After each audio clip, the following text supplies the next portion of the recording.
Projekti I Egnatias është një projekt shumë ambicios, ka 3 vite, jo vetëm vjetë që dolën kampione dhe si vjetë që janë kandidatët numër 1, dhe më thënë, për të marrë prapë superiore, po ka 3 vjetë që ky projekt përcillet nga presidenca tek stafi dhe përthithet nga stafi tek futbollistat. Pra janë të 3 këto allkat që mirë funksionojnë ke Egnatia dhe ajo domethënë shikohet edhe në fushë në lojës. Edhe idetë që I përcjell trajneri ato I kanë përthithur gjithë lojtarët.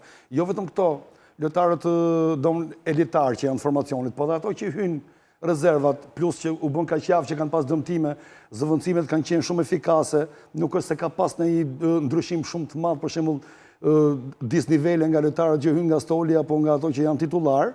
Pra kjo më lë të kuptoj që projekti I Egnatias është goxha ambicioz dhe bravo I qoftë që është aty ku është. Po unë do thoja këtë, unë do thoja këtë se me që unë mbyll si pari sot, ul si pari.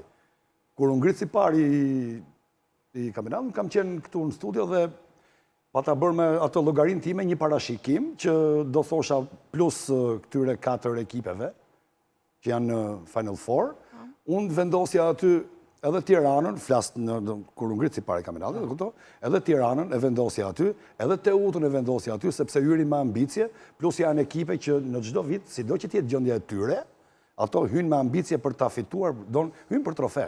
Sepse është fanella atill. Më kupton? Pavarësisht se ekipet që dojnë rrugës, ashtu siç ka çeduar Tirana, edhe Teuta që mezi çal përfundojnë kampionatin. Edhe më vjen shumë keq që Tirana është bërë për të ardhur keq. Ato që thash pak më përpara pas filloi emisioni, sepse Tirana s'duhet të jetë aty ku është, nuk e meriton të jetë aty ku është.